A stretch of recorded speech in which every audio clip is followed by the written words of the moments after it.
On this week's show, we'll be discussing GamePass makes some major changes, new PlayStation Plus games for July, and is this the death of brick and mortar game stores? All that and much, much more on this week's GamerGuild Podcast.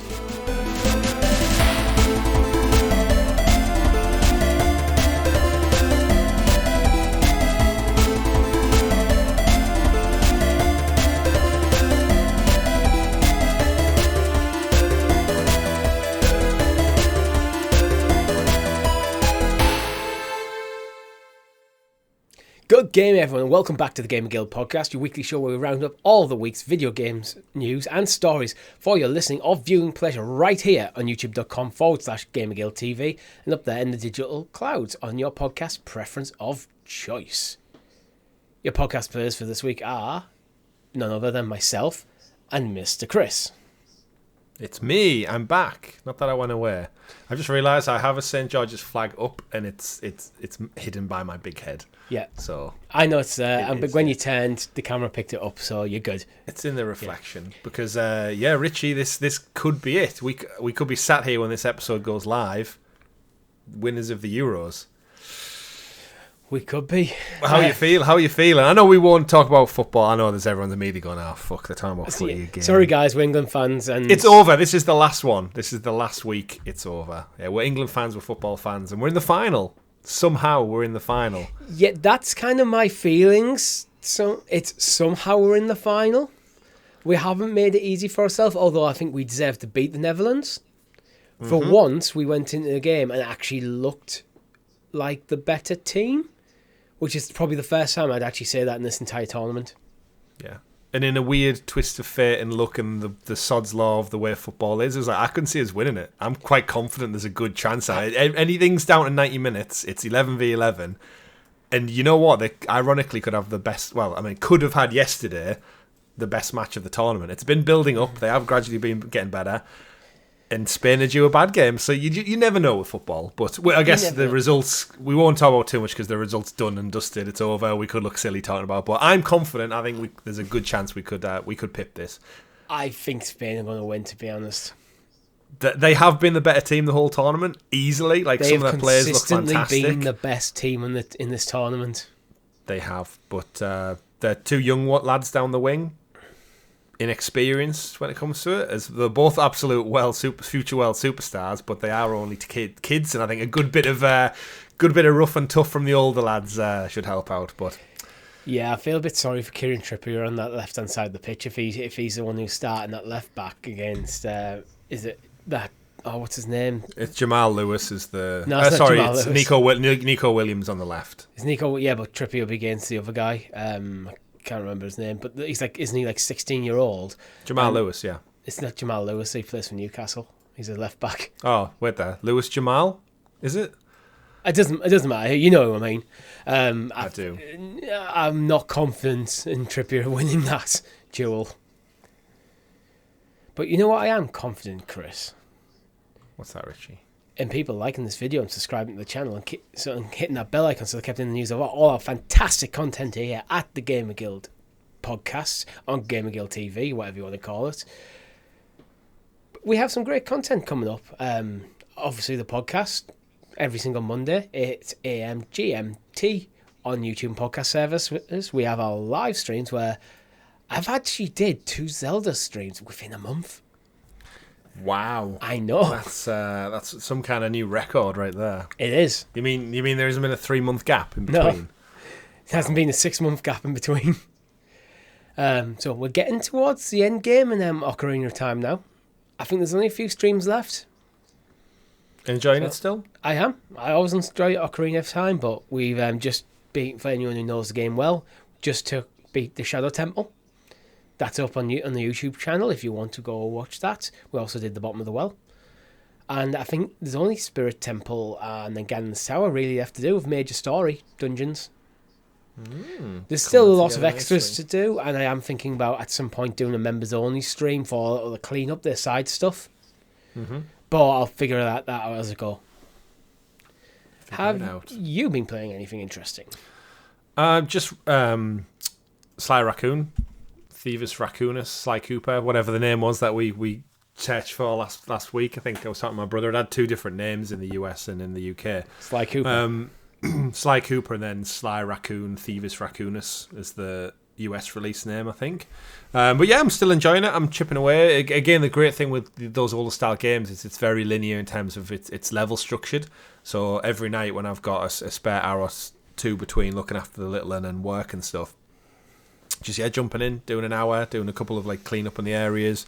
The trophy list is very much a case of collect all the bottles in each area, do 1 or 2 quirky things like get through the level without being seen, get through the level and break all windows in one room, typical just trophy stuff. But there doesn't seem to be anything overly pressing, so I'm probably going to finish that by the end of next week. And then as we head into the summer, I think we're busy for every other weekend for the foreseeable. So I'm just keeping it on the down low until Star Wars Outlaws. That's my plan. And then obviously what we stream on the channel. Space Marine, played more Space Marine. That went up this past Friday. There'll probably be more up when we get around to it as well. I think I'm about halfway through now.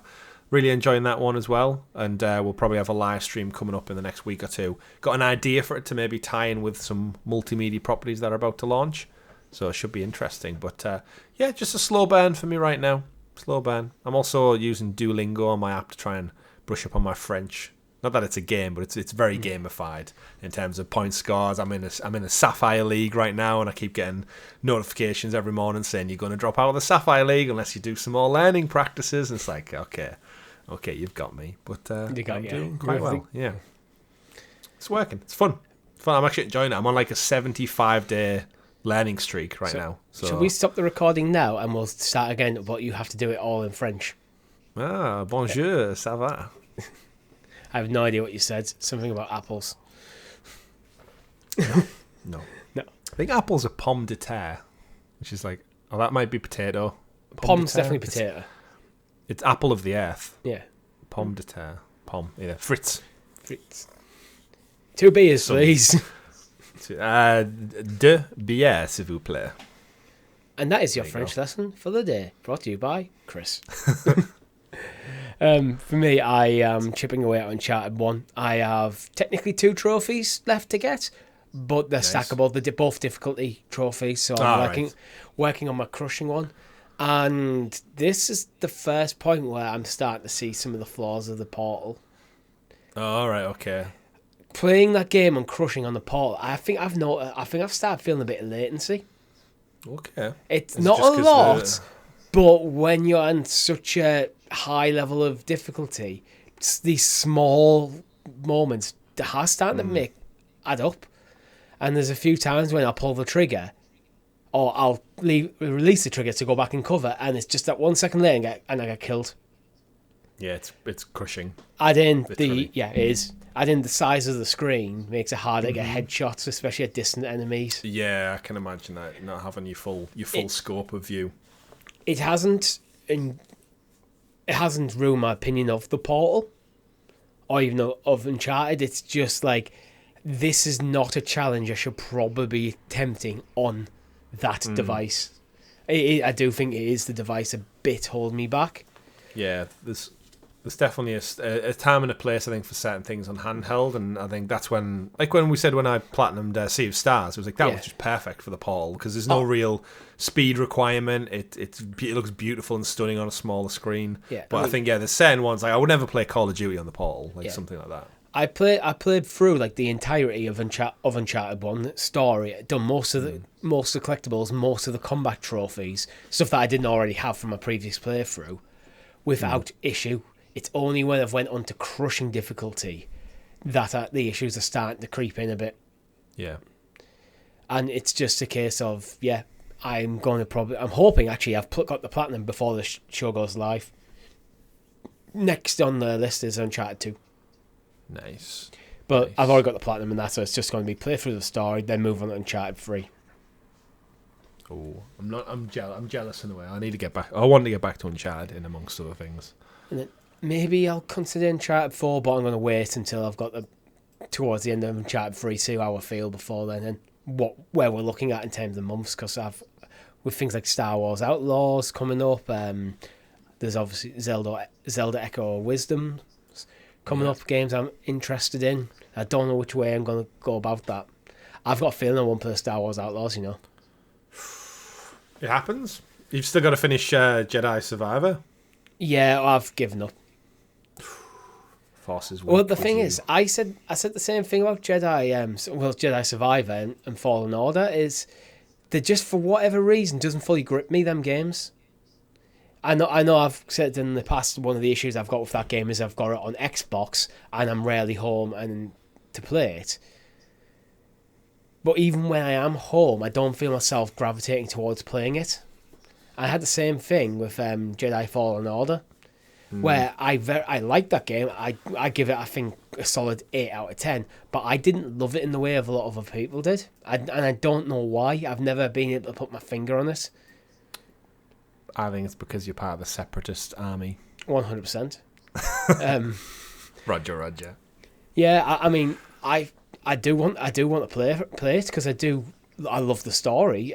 There's something that just doesn't quite click. I don't know. I just don't really know what it is. Usually when a game doesn't click for you, you're able to go, this is why, and I just haven't. But I just keep finding myself not going, oh, I've got a rare few hours at home. I'll play a bit of that. I think it might be just a bit of momentum, that the story hasn't got any momentum built up because of how sporadic I've played it. Yeah, it can happen, can't it? And I think sometimes you do need to be in the right, like our audience will know, you sometimes have to just be in the right mood for that right type of game. And I think maybe with you playing Uncharted as well, there's like quite a lot of similarities between the gameplay style and the storytelling nature of those. Like there's a lot of Uncharted's kind of like design that is mirrored in the Jedi series, which is why I really enjoy them. But yeah, I completely know where you're coming from. Yeah. On paper though, it's a game that I should absolutely love. And maybe if I had a longer stretch of time, I'm hoping it comes to PlayStation Plus, to be honest, then I'll play it in the Portal. Because it is playable on my phone with a Kishi. Yeah. But no one wants to do that. Kishi's a terrible controller. Good wrestler, though. What? Rikishi. Indeed. Before we move on, it's Lamine Yamal. Lamine Yamal, yeah. Yeah, I think everyone's been referring to him as Yamal like it's his first name. So I think in my head I've got Yamal, and then my football is linked to Yamal Lewis because he's obviously Newcastle. Insanely good for his age. 10-17 this weekend. Imagine what we were doing when we're his age. I don't even know if I'd had alcohol by then. 16. Maybe like a Wicked or something. I'm sure I've seen you. Like I know you didn't drink beer, but I'm sure I've seen you drink before you turned 16. I don't know if I did. I can't remember. Either way, she drank too much. That's why. Yeah, mate. Forgot it all. But talking about drinking too much, Chris, would you like to introduce us to the graciously gathered Gamer Guild Gazette, aka the news? The news, and as always, our news is brought to you by our guild heroes, which you can join for as little as 99p over on the YouTube channel, giving you early access to this very show.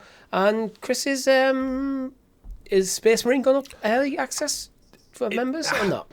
That was the initial plan, but then because of the nature of wanting to get one out a week, it didn't land this week. It all depends on when I get time to record them, and it's quite difficult between work and stuff at the moment. So I'm away with work this week as well, so it's kind of I'm not going to put up for members if it's going to go up within the next 24 hours because YouTube scheduling doesn't really work to get it up and out.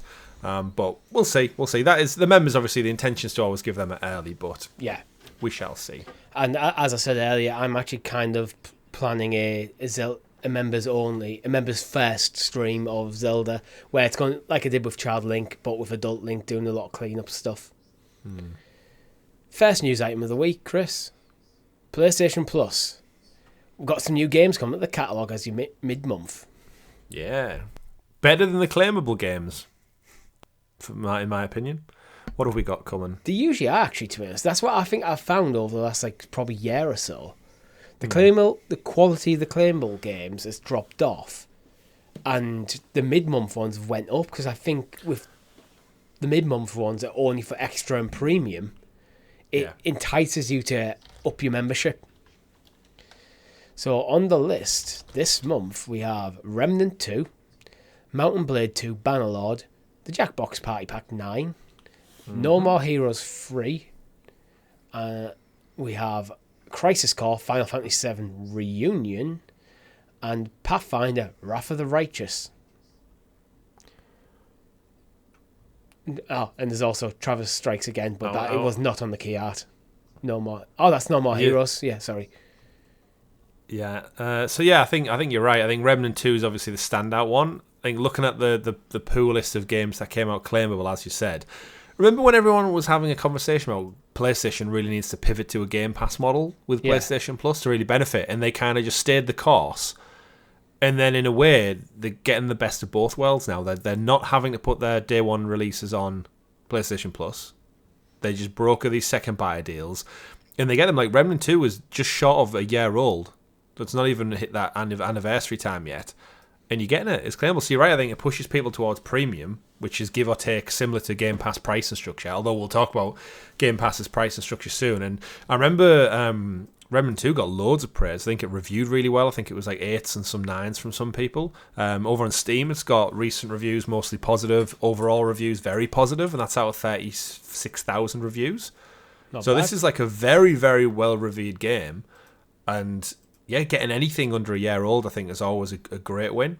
So I think that's my top pick out of the PlayStation Plus list from the cover art ones. I will say, though, make sure to read into the actual blog because there are a couple of more games that you get. A few more stuff. Deadcraft, Steep. Then you've got some classics in VR 2. Stuff coming like Job Simulator for VR 2. Some there. Good one. Just some there for PS4 and PS5. Ratchet and Clank Size Matters for PS4, PS5. And formerly PSP exclusive as well. Is that the PSP version? Yes, it's one of the good couple of PSP games. I think Ratchet and Clank explicitly had quite a few games across the PSP and Vita because they were like 3D platformers, they were easy to port across. There's a standalone Ratchet game I think we got. Sorry, Clank game, not Ratchet, which we got. So yeah, it's nice to see them coming over with trophy support as well. And I will say, actually, to go back to my Sly Cooper playthrough as well, what's making it really easy is all these games come with that pause and rewind functionality. Oh, right. So if you die, you can just go back to it. And you like the some frustration. Of them, yeah, some of the Sly games, it's like it's one hit kill if you get hit by a bad guy because it's all about stealth. Like he's a sneaky raccoon.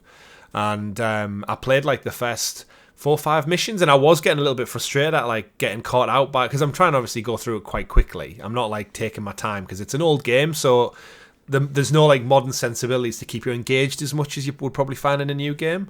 So I was getting a bit frustrated, and then I paused it. I pressed the pause button by accident rather than the touchpad for pause, and it brought up like the whole rewind, all the frames on the timeline. And I was like, I've died so many times and had to restart. Oh, it restarts right at the beginning of the level. That's the frustrating element. So you die at any point, and you're pretty much back to the start unless you hit like one of a few checkpoints.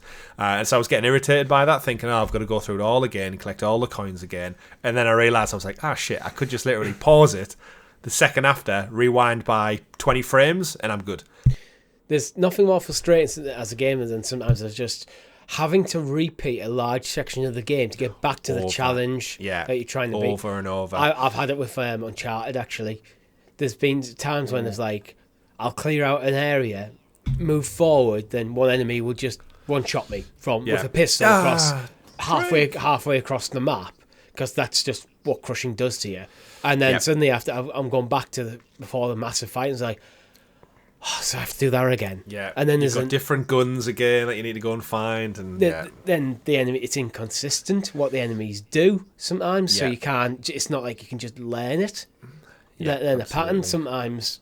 Yeah, it's been frustrating, but having I would love the rewind feature in that game. Well, I'm at a point now where, because I'm able to do that, obviously as soon as I get hit, I just pause it, rewind like 5 seconds, and have another crack at it. But you know the enemy's movements, so I've got like 25 lives now, as opposed to having 1, maybe 2 at a push beforehand. I've basically turned Sly Cooper into a Prince of Persia game where I can rewind time as often as I want to. I understand a lot of people would consider it cheating, but for me it's just that if banging your head against the wall, having to spend about another 10 minutes getting back to the point where you're trying to figure out the challenge, it's for me, it's just sometimes it's just a time-saving thing more than anything. Yeah. And allows you, I think sometimes it just allows you to be able to enjoy the game more than I am on Uncharted at the moment. That's exactly what it's done. I'm enjoying it infinitely more now. Yeah. It's like, I think we're talking on my live stream with Zelda about, someone was asking me what version of the game I was playing. I'm playing on Switch Online using the N64 controller, which I still have on my desk from last night, because we're recording this on Friday. And someone told me that they used emulators, and which is fair enough. It's like, I tend to use emulators if I play an old Pokemon game, and the reason for it is I'll use speed hacks so I can level up easier.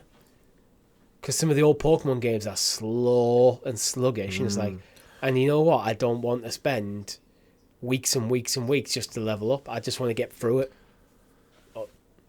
So your pick was Remnant 2. I think so, yeah. I think the second to that would probably be Final Fantasy Crisis Core, but I'm not sure at all where this fits into it. Was this the one that came out about a year ago as well? In between, it was before 16, was it? 2 or 3 years ago. It was between. I think it was before 16. I might be wrong there. No, that sounds about right. But so after Remake and then before 16. Yeah. So where does this fit into it all? I remember when you were playing it. I do like in the little blurb, but it says the legacy that connects him to cloud, and in my brain it said to the cloud because we cover so much cloud gaming, and I was like, eh? So I've never actually played this.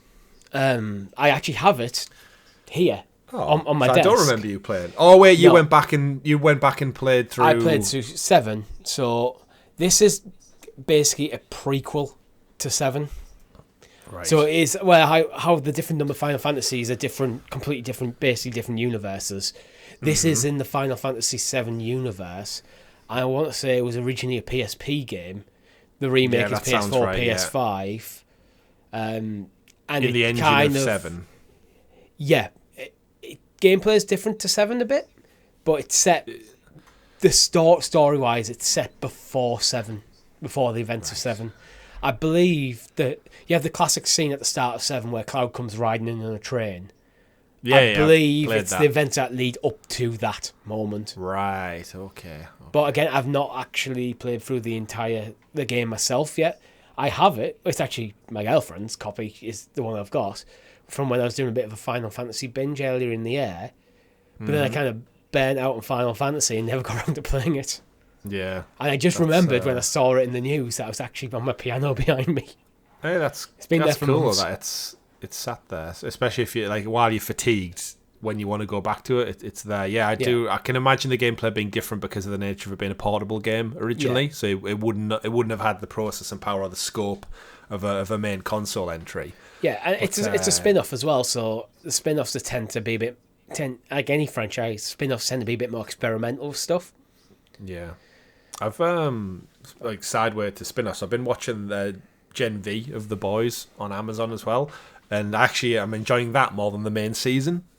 It's weird, like it's a spin-off. It's got new characters, but it was kind of like, it's actually surprisingly good. Just as a side note, but yeah, Final Fantasy.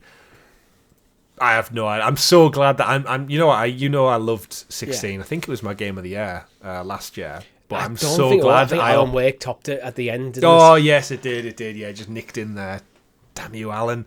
But like, he was so close, but I think I'm so glad I started at 16 and didn't start with 7, then Rebirth, and then having to wait for a third one. And I think 16 was such a succinct in and out story. Yeah, beautiful, gorgeous gameplay, and I appreciate it. It's created a bigger appreciation for the whole series. Which I think if I started maybe somewhere else, I might have not seen it through or fell off of it or something, where knowing the scope of it, because you've got that weight on your shoulders, haven't you? With anything that hits a series where you're up to the 16th, 17th entry, not including the spin-offs, I feel like as a gamer, whether it's gaming or TV or like when someone comes to you and goes, there's this great show on Netflix, 7 seasons, you go, no. That's a commitment. How good is it really? It has that extra weight to it, doesn't it? Yeah. So I think, 16, and one day when I'm retired, I might play through them all. Yeah, I think there is something we said for a game being one and done. Obviously, 7 was originally just that. It was just 7. Then it was like years later. Originally, I think 7 came out in the 90s, and it was early 2000s. The Crisis Core came out, so it wasn't like they went straight to it. Obviously, they split 7 up into 3 parts for the remake, which after playing 7 and Rebirth, totally understand why. Both of them games are huge in their own right. They've expanded the story. They've made the open world a bit more open as well. So they've done things so there is enough game in there to do it. But yeah, I think for me, Crisis Core is definitely the pick of the bunch because it is something I do intend to play at some point. And if it wasn't for Rebirth being basically endless in its story, I would have already played it by now. That's mad.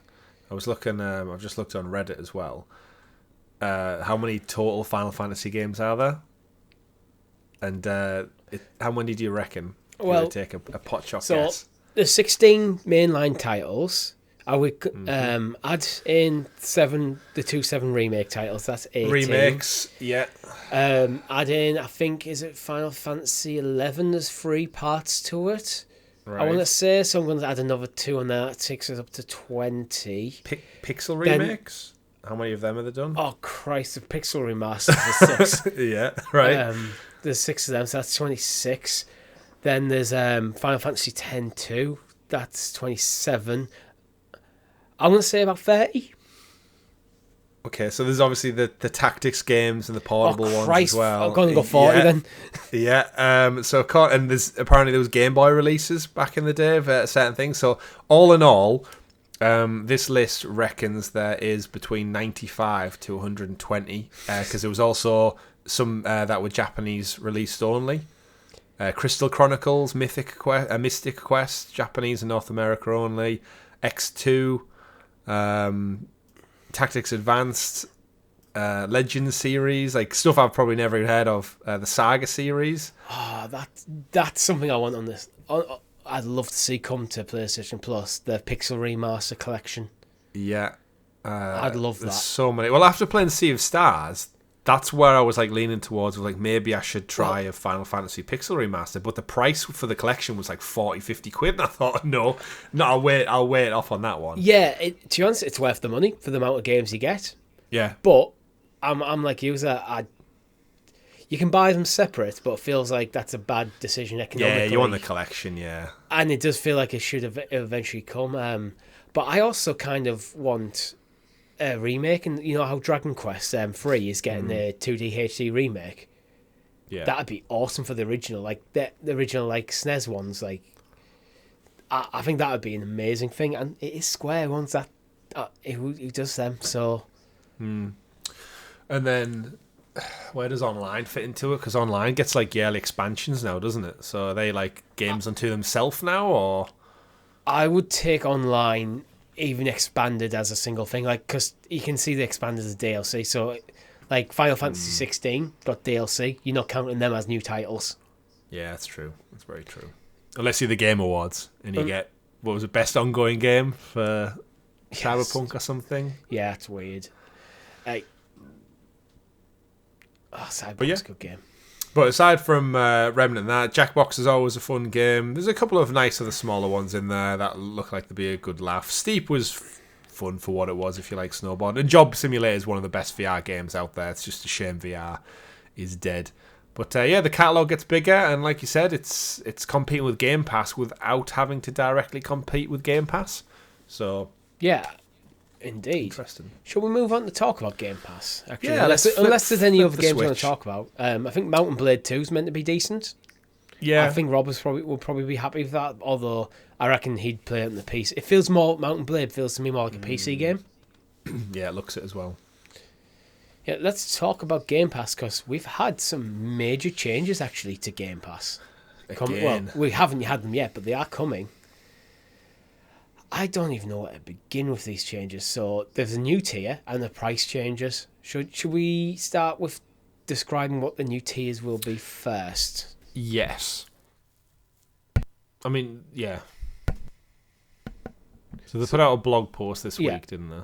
Yeah, so I'm reading from Windows Central at the moment. Under the What You Need to Know section, Xbox Game Pass is Microsoft's all-you-can-eat gaming, blah, blah, blah, blah. Including, so basically the new title, I'm looking for the name of it.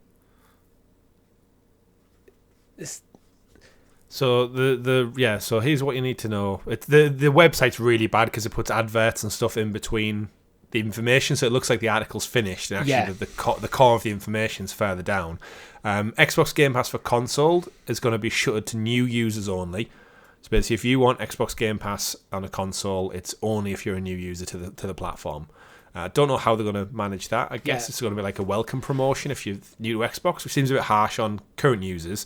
However, if you're currently on Xbox Game Pass for console, you'll be allowed to maintain your subscription as well as any day one games you had and the back catalogue as well. So it's kind of like phasing that out. And if you remember, they changed that to Xbox Game Pass Core.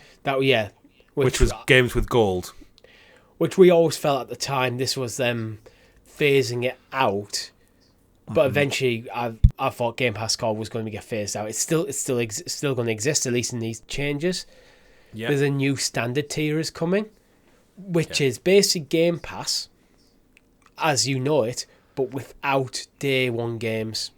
That's the big one. Yeah, it will include EA All Access. And for some reason, they still need to bring out, it still includes Xbox Live Gold for multiplayer. If you own a platform and in 2024 you require a paid service for multiplayer, fuck you. To be honest, that should just be standard practice now. You buy the console, you plug it in, you can access games on multiplayer games online. Well, now I'm confused because now it says to play games online, and then it says known as Game Pass Core, confusingly. But I'm sure the entry tier was Game Pass Core. So now standard. Yeah, you used to have to pay Xbox Live Gold or whatever it's called. I remember that, to get online multiplayer, and they've rebranded. They basically did a rebrand. But now that's called Game Pass Core, but it's not the same as standard. Yeah. Remember when it was just you had Game Pass and Game Pass Ultimate were the two tiers? Yeah, you had console Game Pass and PC Game Pass, which are basically equivalents of the same thing, but platform specific. And then you had Ultimate, which was you get both plus cloud gaming. Yeah. They're also stopping people from stacking memberships now. So if you went to and people do it on PlayStation Plus as well before their recent changes, where you just go to a shop and buy like a subscription for Game Pass, like a voucher code, and you just go on the account, renew the voucher, etc. until you've got 5 years stacked up for super cheap. You can only do that for up to 30 months now, so they're really, really limited. And I'm guessing that's to factor in like inflation and stuff like that, because we've always gone on all these changes to Game Pass hasn't really impacted us because we're on the all access plans for 2 years. Yeah. So our fee was locked in regardless of inflation and price changes and stuff. We have Ultimate for the whole time of that all access plan. So the only one that's not really being touched is Ultimate, but that is getting a price increase again. We had a price increase last year. I think they announced it just before Christmas. So we've seen 2 price increases in a short turnaround now. Is this a surprise to you, or is this like an inevitability when they spend $76 billion on getting Activision? Like now we're actually going to start to get those games. It has to trickle down somewhere, right? I think this is inevitable because I think this is why they're bringing in the lower tier option, the new standard tier where you do not get day and date games. Mm-hmm. I think the point of that is to allow them to push this price up. And as someone who's on Ultimate, it kind of sucks. But I understand why, and we've reported several times, like in recent months, that Game Pass seems to be struggling financially. So they need to find a way to make it more viable financially. So if you are, and I'm not, it's weird because it's one of them. It does negatively impact me because it's pushing up the price of the service. Yeah, but it's only going to work out, I think, a couple of quid a month. It's £2. It's going up from $12.99 to $14.99 in the UK. Yeah, and so Game Pass Core's going up from £50 a year to $55.99. Yeah. But the introduction of the standard tier is if you don't care about day and date games and you just want access to that catalogue, standard's probably your best bet now. Yeah, but I feel like most people have Game Pass for the day and date.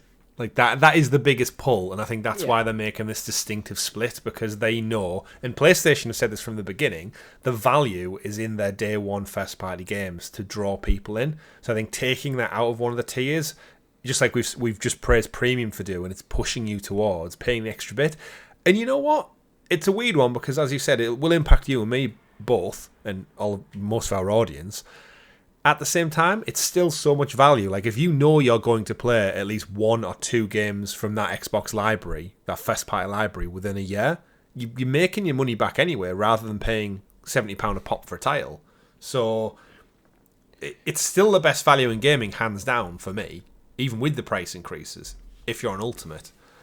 But, yeah, it's annoying, I think, for the most part, because it's muddling the message now. What was a simple proposition of you get Game Pass, everything day one, with a mixture of games trickling throughout the year as well, and online, to now, you only get online with this one, and then now you don't get first party games with this one unless you're an Ultimate. But then there's a PC tier as well, but then you can't stack them, but you can pay for 12 months, and then... You know what I mean? I feel like the message has gone from so simple to now it's like PlayStation, Premium, Essentials, Ultimate, Extra, different zones. Well, I think PlayStation's are still it's 3 tiers per zone, and I think they're quite clear and what you can get. I mean, Extra and Premium, that's where you started to get the lines blurred, because some things you get, like the classics and cloud gaming, you only get on Premium. Yep. But then you got remote play or whatever. And Sony's TV service, whatever the hell that is. Yeah, no Sony, I think they need to go take this, and they've made a mess of it, and strip it back to 3 tiers. Get rid of the PC Game Pass. So you're not going console or PC. What you just, because Xbox, they keep talking about they want you to be able to play their games wherever you are. So get rid of the platform specific tier and just go. I get rid of Core as well. And just maybe strip it back all the way to just 2 tiers. Go standard, gives you everything, barring day-and-date games. Ultimate gives you day-and-date games plus cloud gaming. Yeah. And there I'm you go. surprised they haven't split cloud gaming into one of the tiers, keeping that in Ultimate, to make Ultimate seem juicier. That's what PlayStation do. Yeah, but it is only in Ultimate, isn't it? Cloud gaming. It is already in just Ultimate. I presumed it was everything. Oh, is it? No, that's just Ultimate. It's hard now, because when you look for a graph of what's included, it's a mess. It's muddy now. And get rid of Core and just take the hit and just grandfather everyone who's currently in Core into Standard. You're giving them an upgrade anyway. Remove the need for a subscription for live multiplayer. It's archaic nonsense. Get rid of it. And again, I would just go for 2 tiers. You have your basic tier, which is standard, and your premium tier, which is everything you get in standard, plus a new game, plus day-and-date games, plus cloud gaming. And to be honest, doing that, you could probably even push that price even slightly higher if you wanted to, because it's still great value. I could honestly see in the next couple of years, I think Game Pass Ultimate will be pushing the £20 mark. I think $19.99 a month. It still seems fair, like, for what you get realistically. You are right about the cloud, by the way. Yeah. It is Ultimate only. Although they can't go too high, because it's the subscription service model. You start looking at things like how much things like Netflix and stuff cost. You don't want to stray too far from that sort of price range. Otherwise, it does start to feel as an expensive thing. Well, this is where the split's irritatingly starting to follow other models. I don't know if obviously I know you rotate between your subscriptions. I noticed yesterday I was watching something we watched Deadpool 2 on Disney Plus, and we were hit with like adverts and trailers before it started, and it was like, what the why am I getting adverts on my Disney Plus now? And then Amazon does it, unless you play for the higher tier for an extra £2, you get adverts on Amazon Prime now, and it's like, I feel like Prime's always been a weird one where not everything in the catalogue you get.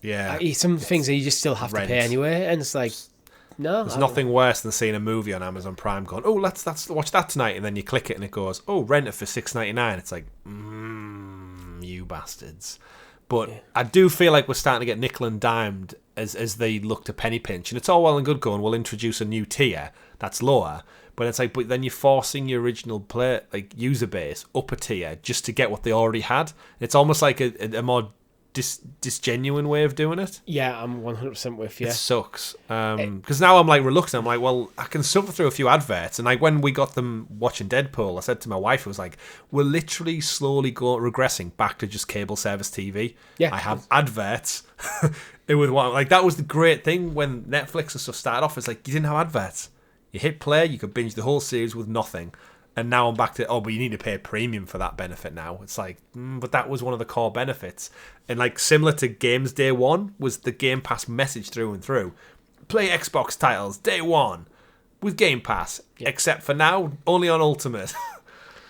It's like, it's changes that I can see why they've made them, but it's a shame they had to be made. They've made them, I think, because the profitability of Xbox isn't being high enough, and now Big Daddy Microsoft is paying a lot more attention to what Xbox is doing. So they're having to make changes. I think that the worst thing about it for me is not that they're putting the price up, that they've muddied the messaging. There's too many different tiers. Even me reading a Windows Central article is difficult to find the information I need. That's a problem. It should be clean. You should just be able to go, here's the offerings, and this is why I say get rid of PC Game Pass. And just go, you know what, you have Game Pass Standard, Game Pass Ultimate. I'd get rid of Core. It's pointless. No one wants it. How many people are actually on Core who weren't already on Games with Gold for whatever reason? Get yourself on all access like us and save money. Yeah, and how many people on Games with Gold purely for the online subscription, which I genuinely 100% believe in 2024 should not be a premium thing. But then it's weird, isn't it? Because there's some games like Fortnite get a pass for that. Yeah. Where Fortnite's free without it. So it's... Because Epic have probably put pressure on Microsoft to let them through. Yeah. But I've never known, from my time as a PC gamer, I've never known you have to have a subscription service for anything to be able to play a game online unless the game itself had a subscription service built in. Yeah. Like, Steam's never done it. Yeah. Epic's never done it. It's like, remember when crossplay wasn't a thing? Yeah. And PlayStation got loads of shit for it, and it was Fortnite that kind of broke the camel's back with that one, where it's like, you can't be trying to siphon off player bases. Like, everyone wants to play together. Stop being a dick. Yeah. And then, it is an odd world we live in, but Game Pass changes, they're there for a reason, and I think a big one is the rumour of what's coming to Game Pass probably later this month. Yeah, and I understand the reason why they're actually stopping people stacking as well. Because I think that always, to me, I get why people did it, but it clearly is just an exploit. You're not meant to do that. So I think that feels like them all just closing a loophole. Yeah. For anyone who did stack membership, it does suck, but... Good for you for doing it previously. Like, again, it's like it's a fair loophole, isn't it? You're not doing anything illegal or breaking the rules. It's just, if you're savvy enough and have the capital to invest in Game Pass to cover yourself for the next several years, then good for you. But I don't know about you, Richie. I don't have that couple hundred quid lying around to stack, unfortunately. So no, unfortunately, it's one of them things where it's actually expensive to be poor.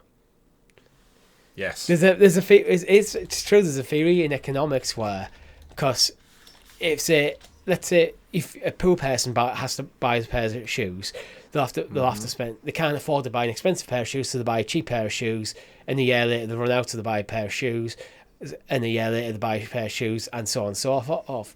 Within say 5 years, a rich person who buys a better pair of shoes will have actually saved money relative to the poor person because they've still got the same ones. Just don't buy Crocs. Yeah. If you're wearing Crocs right now, take them off and get some self-respect. Because Call of Duty Modern Warfare 3 is coming to Game Pass this month. And if you're wearing Crocs and socks at the same time, just unsubscribe from the channel. Don't ever listen to us again. You're dead to us. I disagree with that statement. What you should do is join us for as little as 99p, and which case we might consider forgiving you. A fine. Yes, that's more constructive. Yeah, you're going to be fine. If you're currently listening to this show and you're wearing socks and Crocs, you are fined a silver tier membership right now. Yeah. Click below, join, silver. You owe us that much. And guess what? On YouTube, if you already have a silver tier membership, you're in luck. You can just gift one to someone else. Yeah, absolutely. Modern Warfare 3 coming to Game Pass, Chris? A good get? Yeah, I feel like we know Call of Duty. We know the new one's coming now after the showcase they had in the summer, so that's imminently off. And the rumor going around is it's going to hit later this month. Personally, and from most regions, Modern Warfare 3 was an absolute failure last year for them. I mean, it still sold gangbusters, but it got raked across the coals in terms of what was missing from it. It was half baked. The online was a bit shit, and it just didn't do justice to the original Modern Warfare 3. It looked great, of course, but there was a lot to be desired. I think we said that was the ironic thing, is as soon as Microsoft acquired them, even though it had nothing to do with them other than they're new owners, it's the first year Call of Duty's really tripped up a little bit in over a decade. I mean, it still sold plenty, and it will still continue to, but isn't it the irony of when Xbox needed a win, they just take stewardship of the ship and they find out the ship's got a big hole in it for this year? Yeah. So yeah, I guess Modern Warfare 3, they're probably looking at it as like it's the best thing they can crank out into Game Pass. That'll get the most people on board and hyped for the new one. I think they're leaving it a little bit late, to be honest, because the new one's just around the corner. But if they're looking at the numbers and it's kind of hit that saturation point where if people were going to buy it, have bought it now, it's kind of like FIFA. We get to the time of the year when it just shows up on everything, doesn't it? Because it's filled its boots, it's done what it needed to do. The new cycle's due to start. FIFA is a game that, this is the thing with Call of Duty, because it does have traditionally, like, there's a new game every year. So annualised, right? Like sports games, you have that natural cycle. They basically, it's an artificial one, whereas like the game lasts for 1 year, then you're done. Mm-hmm. So the sales must drop off a cliff, like at so late in the year, because like realistically, FIFA, who's buying it now? You're probably getting some sales because the Euros are on. Yeah. But no one's paying full price for that game now. So yeah, I think this is a good move as well, and it might actually breathe some life back into Modern Warfare 3. Yeah, I do wonder if there's been like a legal threshold that's been crossed, because remember we were talking on last week or the week before about Crash Bandicoot coming to Game Pass this month. I think maybe there's been like an Activision terms and conditions that's been crossed with the purchase, where they're actually allowed to from maybe the start of August. And that's why we're now hearing these rumours of like, well, you're going to get Call of Duty, you're going to get Crash, maybe some other things. I think there's been a line that's been passed, or will be about to be come August. I can't remember what the date it was officially cleared on, but it's almost like there's too many ducks lining up for it not to be like a cut-off point. Yeah, there's probably been, after the purchase, they probably started the next like round of legal stuff, challenges to get over to actually be able to bring the games to Game Pass. And they're probably waiting a lot for the green light from the lawyers to go, you are safe to put this on now. There's not going to be any major legal challenges. We've got all our ducks in a row. Yeah. And quack. Yeah, and it might just be a case of, there might be, as I said, might be a contract because with PlayStation that went, you can't do it for a year. Yeah. We'll probably check it out. Well, actually, the year will be ending November. But so it might be in a case of, we'll give Sony a small bag of cash, and they'll go, you know what, we'll waive that. It's only a few months. Yeah, and in a way, it does mask the price increase as well. Like, the price has gone up, but then they're like, well, you're getting last year's Call of Duty for free, so stop moaning. Like, even if you're not into that, it is good value, realistically, and then you'll be getting the new one day one if you've got Ultimate. So it's almost like, for the sake of $3 or £2 for us, you've saved £70 on the new entry, and you've saved whatever the current going rate for Modern Warfare 3 is, plus all the other things that are coming later this year, like Indiana Jones and Avowed and stuff. So the value's inherently there immediately, and this is what Xbox obviously banking on. But yeah, I think Modern Warfare 3, get it in. I'm looking forward to Crash Bandicoot. I think it'll be nice to play Call of Duty with our audience on our weekly live streams, and if we get Crash Team Racing, we'll see you guys out on the grid. Indeed. Let's move on, Chris, to the next story, where brick and mortar store game in the UK, they've been let's be fair, it's been dying a slow death. Like most high street retailers, yeah. Yeah, and from August the 1st, they're ending pre-orders. Weird decision, do you reckon? It's a damning tale of, unfortunately, the state of the physical media industry and the high street as a whole, thanks to the rise of online. Games arguably been poorly managed for quite some time. We obviously lament the fact that they're now owned by Mike Ashley, and recently they've closed loads of their stores. There's no flagship stores. I couldn't even tell you where our nearest one is. That isn't in a Sports Direct. Yeah, that's what I was trying to do. Sports Direct, like they've put Game, like a physical retailer for video games and gaming merchandise. They reduced the amount of games they're stocked, increased the amount of merchandise, then got rid of the stores and put it in the corner of Sports Direct, who, if you're not in the UK, is basically a cost-effective sporting goods store, and it's like a jumble sale. To be honest, the terrible stores. Yeah, they are. You put two people in that store and it's crowded. It's horrible. You can't move for stock. Yeah. It's like you're in a warehouse. But I actually, back to your shoe analogy, I bought some trainers from a Sports Direct a couple of weeks ago, and the poor lad who was obviously a game member staff was getting dragged over to sell shoes and socks and vests and stuff like that, and then trying to get back to his till that was on the game side of things, and it's just so convoluted and messy. It kills the soul. I went to one in Middlesbrough, not far from where we live, and it kills the soul of it, because you feel like, I'm in this tiny little corner of a store, and the footy boots are over there, there's a mountain bike over there, and I'm looking at some bloody Funko Pops of like Crash Bandicoot. It just felt off. It is the vibe's wrong. Off, and there is a reality where the nerdy folks who usually hang out in a game and have a browse around a game don't tend to also do the get fit, sporty exercise stuff that a lot of people are in Sports Direct for. Yeah. Like, there will be some crossover naturally, but you know what I mean. It's like one is for video game nerds and one's for sporty enthusiasts. It's a clash of hobbies and interests. We are both actually in the crossover of it. But for me, it's like, I know when I go into a guitar shop, it's a specialist thing. Yeah. And everyone in there is there for the love of music. Yeah. So you can just nerd out with the staff. Yeah. I don't want someone who's just a retail drone who's just used to selling, like, I don't know, like football shirts.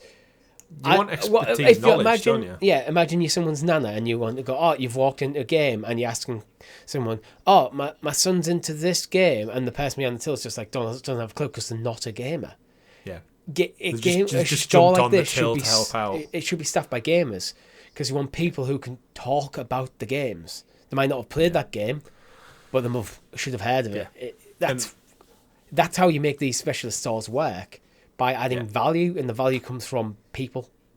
And that's, I think, stores that are surviving on the high street are ones that have bespoke staff who can offer that experience where you go in and you have, like you said, that niche interest, or you feel like you're in a place that's specific to what you're there for. And I do think gaming has kind of, as big as it's gotten, it's almost became that, it's that niche hobbyist thing that you go into. And they've made other mistakes. I hate the fact that they've cut corners on all of their, like, the sale material, where everything just looks like cheap cardboard now. So, like, all the stuff in the window, the displays, it looks like it's red. It's like recyclable. It's just in and out. It's went from a specialist premium store to a cheap jumble sale.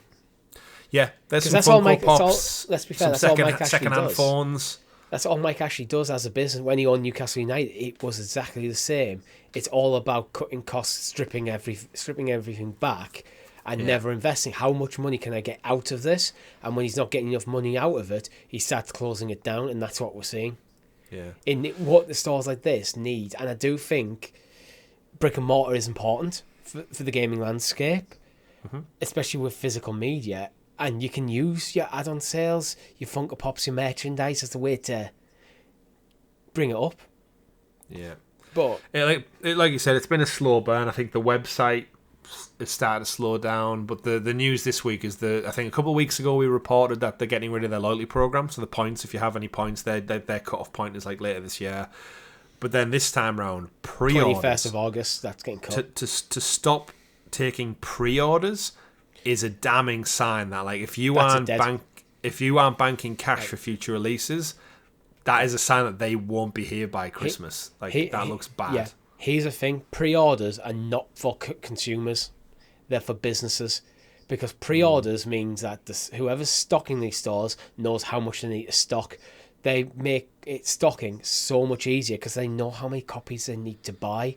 Obviously, not everyone's going to pre-order the game, but if you have 10,000 pre-orders of a game, you might go, okay, what's our multiplier? We're going to make sure we have that 10,000 plus maybe another 5,000 raring to go because this game looks like it's going to sell well. If you get 1,000 going and go, you know what, we'll get 1,100 in. We probably don't need to risk too much. Yeah. Pre-orders, generally, the reason pre-orders exist are not for us, they're for the businesses.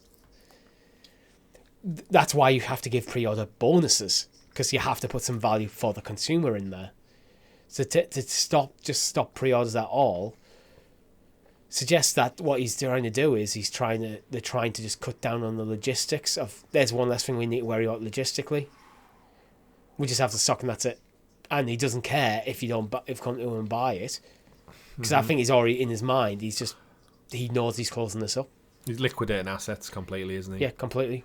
Well, he's already he already has, because he got rid of the actual dedicated stores for most of them. So like property's gone in big units into small units he already owns. So that's pure profit he's made on selling the properties. The winding down the trading products. They no longer do trade-ins or buy pre-owned games. So they do none of that anymore. The membership thing's gone, we said. Remember they dropped access for Xbox All Access as well? Yeah. Which Xbox haven't helped them by doing all digital, because then game get no after sales from that. No one's going in for a digital code when you can just buy it on the storefront.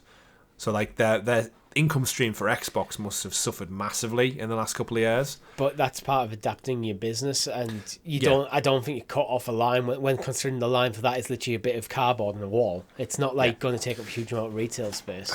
It's an interesting one. I think what these stores need to do is, yes, you need to have games, you need to have consoles for sale. I do think the trade-in system is good, because it keeps all the games alive. Because someone who doesn't have, who's got, I just emptied the loft and I got a load of Sega Mega Drive stuff, I don't want to take it down to your local game store, sell it, they put it in the window, someone else buys it. It keeps the stuff alive, so it's good for that. But I think they don't do merchandise very well, I don't think, in gaming. No, they have poor. I get more video game merch online. Yeah. Just because it's like the cool stuff. Again, like the bespoke nerdy stuff just isn't there. Yeah. Like they just don't have it. They've got just way too many Funko Pops, double down way too much on certain franchises, but they don't have that wider pop culture, nerd culture stuff that like a Forbidden Planet would have. Yeah. That's a good, Forbidden Planet's a good example. You go on Forbidden Planet and you know what you're getting. It's full on nerd shit everywhere. That's how a game store should be, but for game stuff. So you should be able to get gaming memorabilia, buy, I don't know, do you want to buy a Pokemon mug? You should be able to go to a retail store and buy one. It's that kind of stuff that I feel like they just don't have enough of. No, they don't have enough variety. Keep these places alive. Yeah. It's it is a sad state of affairs. I do think it's a tough one to answer, because I think even's doing, you could pivot towards taking in retro and trade-ins, but it's like, does that pay the bills? Does that keep the lights on, the staff? While with inflation going up and and we know Mike Ashley does 0-hour contracts for a lot of staff anyway, which is shit. I think come January, February, I think these will be done. I think unfortunately. I think longer than that. I think it's probably got a couple of years left, but it's going to be slow. It's bleeding out. It's going to take a while. The telling story will be if the Switch 2 gets announced, and a PS5 Pro, and they're not doing pre-orders on hardware. If they aren't lining up customers to come on and pick up their new Switches and their PS5 Pros and whatever new Xbox will be. But on games, is that just full stop or just games? As far as we know, it's full stop. Pre-orders, yeah. If they're not doing it on hardware as well, they're done. Absolutely done. Because that would be their biggest income day, wouldn't it? As a console launch, people are going to come in, get the console, probably buy a game or two, maybe an accessory upsell. Yeah. If you ain't getting people lined up for that day, then you are done. And it's a shame. Maybe we'll just get like vinyl record stores are on the rise. Yeah. We have one in our town now, I noticed yesterday. That's good. The return of the music store, that's something Like, it was always sad to see music stores go away because I used to like going to music store. That's why you discover, when you were younger, you discover new bands. Yeah. Because you browse, oh, I haven't heard of that band. Oh, a couple of quid, I'll buy a CD. Yeah. But the flip side, I guess, of that is vinyl is like the purest form of music, isn't it? So it's snobbiest form. Yeah, I mean, that too, yeah. But I don't buy into the argument of it being higher quality. It is, though, isn't it? Without then a pure sure digital it's like signal. Pure music. I don't know. I don't know much about music to say that. Some people think it sounds better. I think it's a myth, personally. Zelda and Nintendo are getting blamed for year-on-year sales of a 40% drop, Chris, compared to May. This is May to May, 2024 to 2023. Interesting one. Tears of Kingdom getting blamed for dropping sales. I think Tears of the Kingdom, it's a weird phrase in this Eurogame article because Tears of the Kingdom obviously sold incredibly well. Yeah. And obviously Switch sales are down this year compared to last year. I think that's all it is. It's statistically, which you're going to get. Like, I 100% guarantee you when Grand Theft Auto 6 comes out next year, you're going to see records broken of like most units shipped, most consoles sold within a day and a month, because everyone is going to clamber to get GTA 6. So then the following year, in 2026, that month is going to look shit on the charts because it's going to plummet because it ain't going to have GTA launching. It isn't going to have a once-in-a-2-decade title launching. And like Zelda, again, is huge for Nintendo. Yeah. So yes, they had a massive spike. So when you reflect back a year later, you ain't going to, like, what's come out that's anywhere near on the level of Zelda this month. Or last month, sorry. May. We're talking May, aren't we? Nothing. Yeah, nothing. It's been a quiet year so far. So being down 40% compared to last year is no surprise. I also think there's other factors going on. Obviously, you're getting a spike in sales because of Zelda. Everyone is currently waiting for the announcement of the sequel to the successor to the Switch. Mm-hmm. We're just waiting. So who is buying Switches right now? Naturally, as a console goes on, the rate of sales of consoles is going to go down. That's just natural. Yep. And that will drop off drastically as the expectation grows for the next platform. Because who wants to drop hundreds of pounds on the console to find out next week, oh, by the way, Switch 2 is going to come out in September. Mm-hmm. Or it's going to come out in January. You're just waiting. Like, so there's that. And I think there's also greater global financial trends where people's wallets are getting squeezed more and more. Yeah, and like looking at the other statistics, it says it wasn't just the hardware that's down year on year. Content for games was only down by 3%, which again, Zelda isn't like a content-heavy, season pass-heavy title, so that could be why that's such a small drop-off compared to the 40%. Yeah. And it says gaming accessories also dropped 8%. However, last May, the PlayStation Portal came out. So it's like you're going to have a boom of people who go and buy this physical hardware, and then, it's going to drop off. Like, the PSVR 2 sales are probably a hell of a lot less now than when it launched, because you've got that marketing, you've got that people talking about it, like you and me jumping on the Portal saying, yeah, it's great. You don't have that a year later, 2 years later, 3 years later. Yeah. So we haven't got the new shiny thing this year.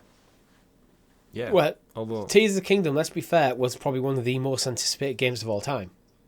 Mm-hmm.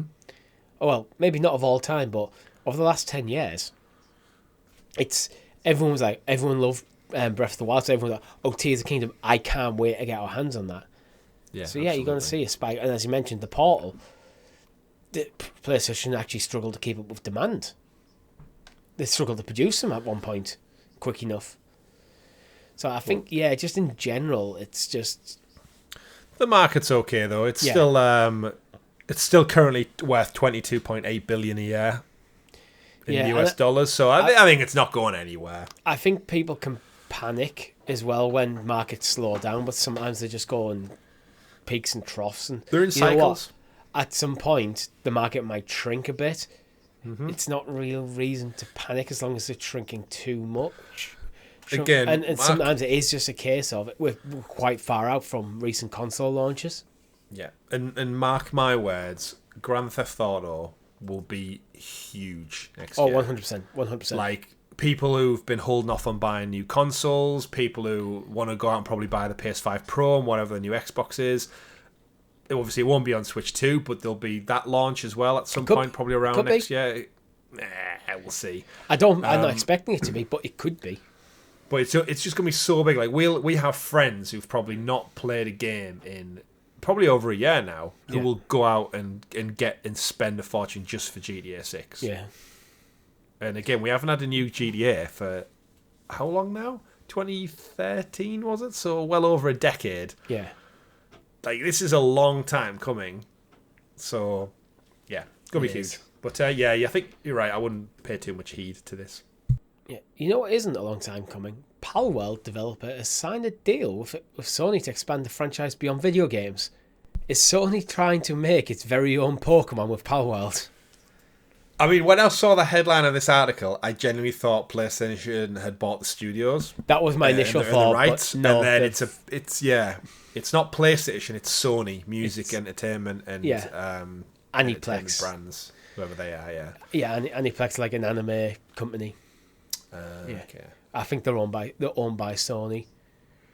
Oh, they do plush toys merchandise, so it looks like they're gonna make all your soft Pokemon-esque plushies. So if Palworld hasn't been compared to Pokemon enough, they're basically going, oh, how can we do more Pokemon-like things?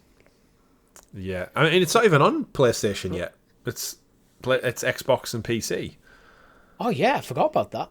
So they've made a deal with Sony, but they're not even on PlayStation yet. So this must be lining up for maybe a launch on PS5 at some point in the next couple of months. Yeah, it must be imminent. Coming soon, yeah. If you're signing like these multimedia contracts at the Sony level rather than the PlayStation level, this is coming soon. How many people do you think are playing Palworld now? Like, I feel like for you and me, obviously, it's dropped right off. But then it was 25 million back in February. Let's see, concurrent Palworld concurrent Steam charts. Palworld concurrent. It's just got 63,000 playing it right now. 84,000. That's peak. That's concurrent. So yeah. You know what? It looks. It did have its peak. Its peak. Looking at Steam DB. So this is I think this is Steam only.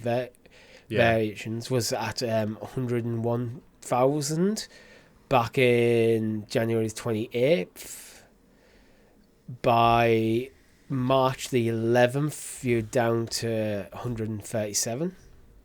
So that went down from basically to 2,100,000. Yeah. So I lost in 2 months. I lost like 2 million players, but seeing and slowly been declining. Although it's had a little spike back up to over 100,000 in July. I'm actually surprised. Like, if you look at what I would compare it to as the other major breakout success this year, Helldivers 2. Yeah. Helldivers 24-hour peak currently is only 32,000. Yeah. So Palworld is like more than double it. It's plays right now. Helldivers got 25,000. Palworld's got 63. So I would have argued Helldivers is getting the most notability, but actually Palworld still. Obviously, it's not even on PS5, and they said these are just Steam numbers, but they do paint a really good picture of it. And I don't think it's dropped below 20,000. No, but that's impressive. And I think again, knowing how big Pokemon is and has been for years, and now seemingly Nintendo aren't going after them. I think it's been too long now. Yeah. I think that whole court case of going like they're going to sue them and I think that's past. It's been and done now. So, do you think these numbers are strong enough? Because I'm not sure they are. It seems like end of June, start of July, it's got another lift. It's had someone similar in April where it went over 100,000 again. Well, this is where the release of the patches and updates, but obviously it was a smaller studios had to massively size up after the huge success. It's kind of similar to what Fortnite team had to do as soon as they blew up. And I think this deal with it specifically being Sony, I can see them basically looking to just get into toys and really going after that family kids market. I think if we get an animated show out of this that is on kids' TV An and animated stuff, show could really on spice Netflix, this. Drill home, give it a story. And again, I think it's close enough to Pokemon that kids will watch it.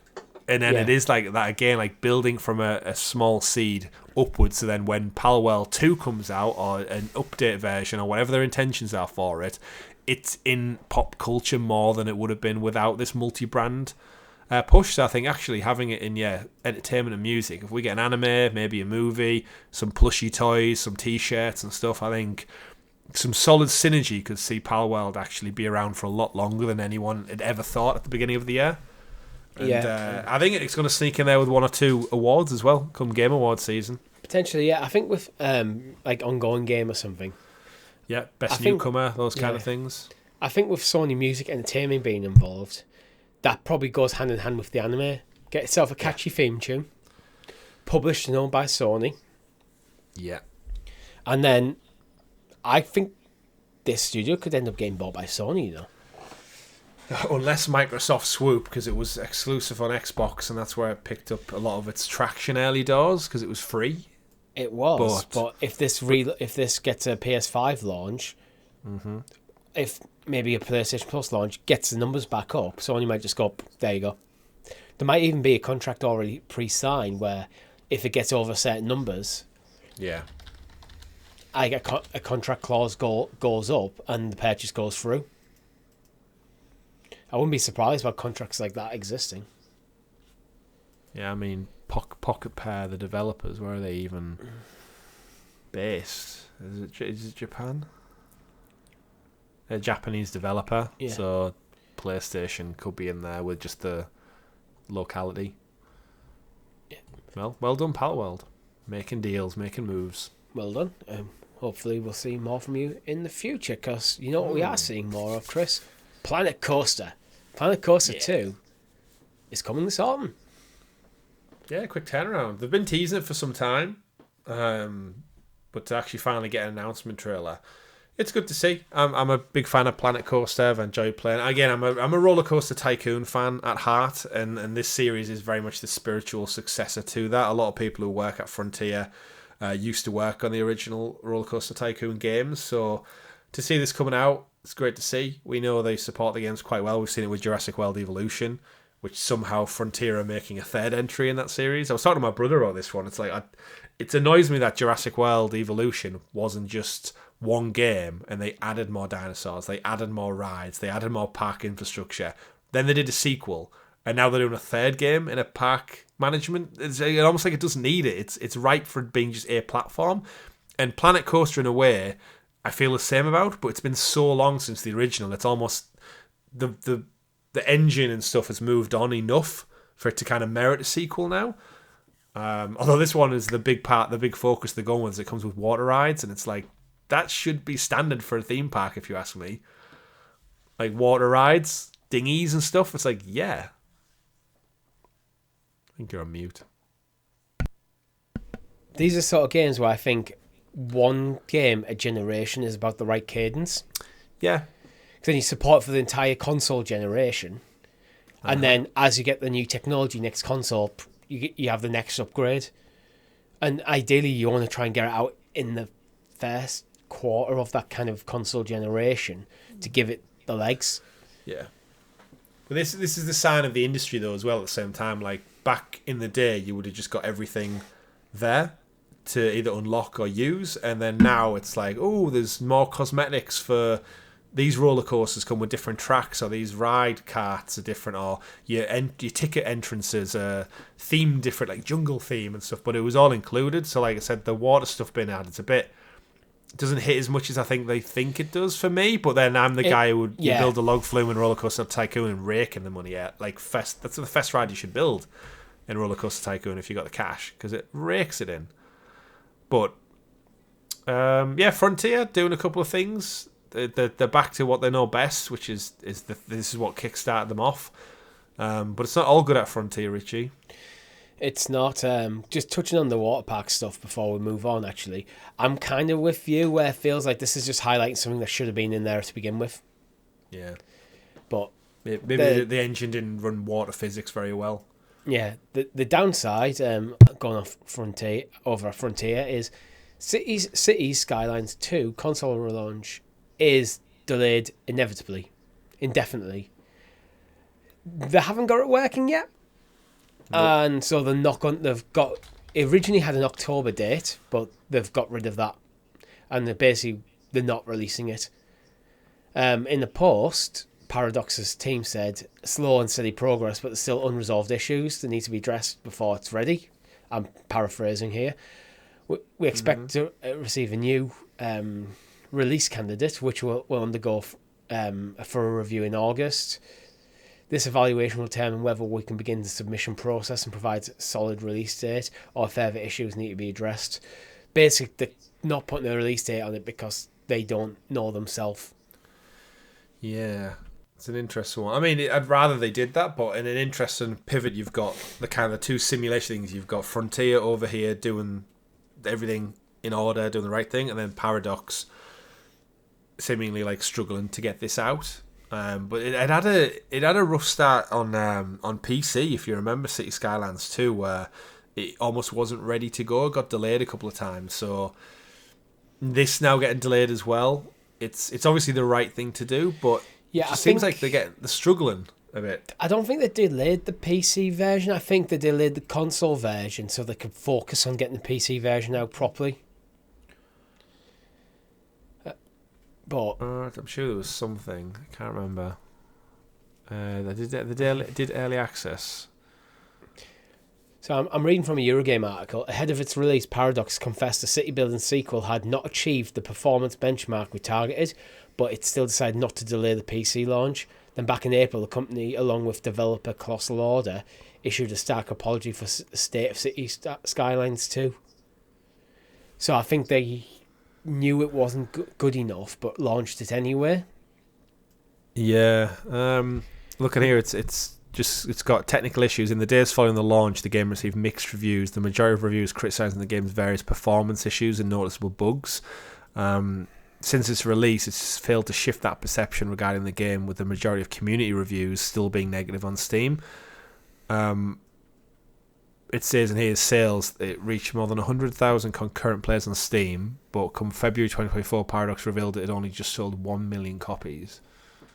So interesting. So, which I guess is why they want to delay the console release, because they don't want to have like a double hit of bad perception twice. You only get 2 shakes at the stick, PC and console. Yeah.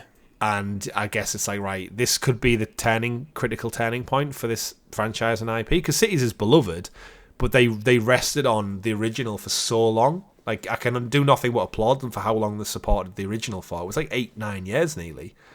It even got a Stadia release. We played it on the channel. It did, yeah, it did. Which was awesome, because that's why one of the things I always said about Stadia, the advantage of something like Stadia is it can bridge the gap between console and PC gaming. Mm-hmm. But unfortunately, it's the right thing to do. Yeah. It is, indeed. You know what is the right thing to do as well, Chris? Talk about the first Descendant and the fact that it's hit 10 million players in its first week. Good Not for too them. bad. Not too bad. It's a game we've not even covered on the channel, I don't think. It kind of didn't really get any marketing. For those who don't know, it's like it's the latest looter shooter that's hit. It's done well on Steam to start with. But yeah, 10 million Descendants. I think we looked at it, and it's getting a bit of criticism for its interface. Looks very Destiny-esque. It's got cross-progression, cross-play, so it's kind of set up to do well. You do need to sign into a Nexon account, by the way. So if you're anyone who had problems with signing in a PS Plus for Helldivers, get ready. You need to make a Nexon account. The reality of any game that has cross-play, cross-progression is they're going to have a system that connects to different platforms. It's just the reality of it. Absolutely. And they got a lot of shit for their microtransaction systems because it's so aggressive for things. And the worst part for me, what I was listening to over on the Kind of Funny podcast, was the coins that you buy, like the premium currency coins. They give you enough that they're just short of how much some of the packs cost. So you need to buy 2. So you need to basically so it's like that cut-off point is like 10 pence short. So you need to buy 2 bundles to take you well beyond. So you've got credit left over, but Yeah, so it's like it's tactically designed. I hate that stuff. I know why they do it. It's actually smart from a business point of view. Yeah. But it's fuck you. Like, seriously. Because you're going to go, well, I want to buy that skin. I don't quite have enough. I'll buy 2 packs, but then you're left with like 80% credit left over. So I'll buy another one, and then you're in this cycle of just topping yourself up all the time. For me, I mean, without any reflection on the quality of the game itself, I hate these practices because it feels like what you're doing is providing a bad service and trying to manipulate people into engaging in it by going, you know what, you have to buy 2 packs. Oh, but then I've got all these coins, so I might as well buy more so I can get something else because I'm 90% of the way there already. Or what you could do is produce good content that people want to pay for properly. Yeah, there's also issues with character mods improve. Yeah, if you produce good content, it encouraged people to actually just want to spend their money rather than having to manipulate them into it. Yeah. So, but we can't speak much for the game, but it's any game that comes, any new IP that has success, it's fantastic for them. I always wish them all the best, but there's certain nefarious practices, and specifically for me, it's the type of game that it's not really for you and me actually now. No, it's not. But games like Warfare and stuff have done huge, and I think not stealing, but being inspired by like Destiny and stuff. Like Destiny is like the benchmark for games as a service. So if you're going to base your things on anything, that's a good one to take. So I'd say let us know in the comments if you've played the first Descendant. Should we check it out on the channel with our audience? And let us know. I think it's worth pointing out that, at least on Steam, it is a free-to-play game, which probably partially explains why the numbers are so high. Just because you can just try it. But I think this is one where the concurrent's going to be important, because it's all well and good saying you got 10 million players, but if you've only got 1,000 players left. Yeah. But right now, at the time of recording, so it's about 6:30 on Friday the 12th of July, there's currently 175,000 players playing. Damn. So that's like 10 times Palworld. Good start. 24-hour peak is currently at 180, and all-time peak was at 265, which was 5 days ago. To be honest, I think that's solid. It's a good start. They've got this weekend. They've got the Concord early access or beta or something. Is free to play weekend is up as well. So it'll be interesting to see, because they're so similar in terms of shooters and stuff. See how many people pull over and check Concord out, if it pulls away from it, or maybe people check both out and actually prefer the first Descendant. But it takes a lot of hard work to get a new IP to get some traction. So we've got a couple dropping into the arena this year, and see if any of them are around in a year's time. Yeah, and that's all we have from the news section this week. And as always, we like to end the show by rounding out with This Week in Video Game History. So starting at July the 12th, Mr. Chris. Nothing for me. Really? Oh, you have bad taste in video games. Did I have the wrong day? We got Pokemon. Oh, what? Oh, I thought I said Pokemon Ruby and Sapphire, but it's not. It's Pokemon I was going to say, It's Pokemon Box Ruby and Sapphire. I don't know what that is. I did look, and it was like on the GameCube. See? But I mean, Octopath Traveler. That was the only thing on my list that stood out, but I thought you would pick that one up for Octopath Yeah. Traveler. I will say, if you jump forward to the 13th of July, the original Metal Gear, not Metal Gear Solid, the original Metal Gear came out 37 years ago in 1987 in Japan, which is insane, on the MSX, which I don't even know what platform that is. It's Microsoft, I think, maybe. In Japan? In 87? Surely not. No, I don't know. Should we do a bit of research and actually find out for our audience out there? You do that bit of research while I point out a few other things. Japan Shin Megami Tensei Persona 3 came out 18 years ago on the PlayStation 2, which has just had a remake. And there was no Tales of Symphonia, was brought out on the GameCube 20 years ago. So anyone who's played Tales of Arise, it's in the same... I actually don't know if it's the same universe, but it's... Oh, Chris. July the 14th.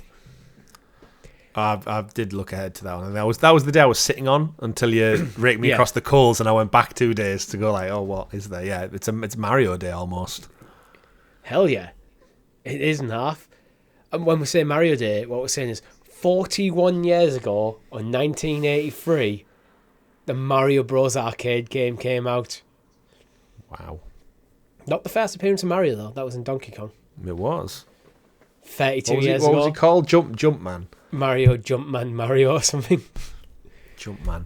Yeah. Then we got Mario Paint 32 years ago in 1992. Then Mario All-Stars 31 years ago in Japan. Potentially, arguably, still the best bundle of games ever made. Absolutely. And then nothing else of F-Zero note. X and the Nintendo 64 Oh, 26 years ago. Good spot. But yeah, nothing else there. The MSX, by the way, is MSX is a standardized home computer architecture announced by the ACS2 Corporation in 1983. It was initially conceived by Microsoft, so good pull there, as a product for the Eastern sector, and it was jointly marketed by Yasukio Nishi. Essentially, it looks like the Commodore, but it looks like the development was pushed out to other manufacturers. So it was made by Sony, it was made by Samsung, Sharp, Philips, Canon. Basically, Fujitsu, JVC, anyone who was making electrics at the time, looks like they had a hand in like this version or this thing. So it looked like it was, like PCs. They're made by like multiple different hardware companies. But before the success of the Nintendo Family Computer, the MSX was the platform that major Japanese studios such as Konami and Hudson Soft, the Metal Gear series, were first written for. Well, there you go. go. There you go. So you wouldn't potentially have Metal Gear Solid without the MSX in Japan. Yeah. So there you go. Not only this day in video game history, but history for you wonderful folks out there as well. I've had a quick read into Pokemon Box Ruby and Sapphire for the GameCube, and it's basically a glorified Pokemon storage system. All right, so it's Pokemon. It's Pokemon Home. Pokemon Home. Well before then, so you could store your Pokemons. Palworld Home. Yeah, Palworld Home. It's coming. Palworld Sleep. Palworld Go. Palworld Go for mobile. It's going to be a thing, isn't it? It is, yeah. It's going to be a thing. And you know what else is going to be a thing, Chris? The outro to this video. And if you have liked the video, make sure you hit the like button, subscribe to the channel, and hit the bell so you kept in the loop. All fantastic content here at GamerGuildTV, where we have the podcast every single Monday at 8 a.m. GMT. We have a live stream usually every Thursday. Chris is also launching his Warhammer playthrough. What day was that goes up? Is it Tuesday? This past Friday it went up. Past Friday, so keep an eye on the channel for that. This is why you have to hit the bell icon so you know when it comes up. And join the Discord. All the socials you need are in the description below, including, as Chris mentioned, our Discord. And with that, my name's been Richie. Well, hopefully Euro win is Richie. But It came home fine. We'll shut up about it if it came home. No, we won't. Best of luck for the future England. Commiserations if we're not through. My name's been Chris. GG, everyone. Goodbye.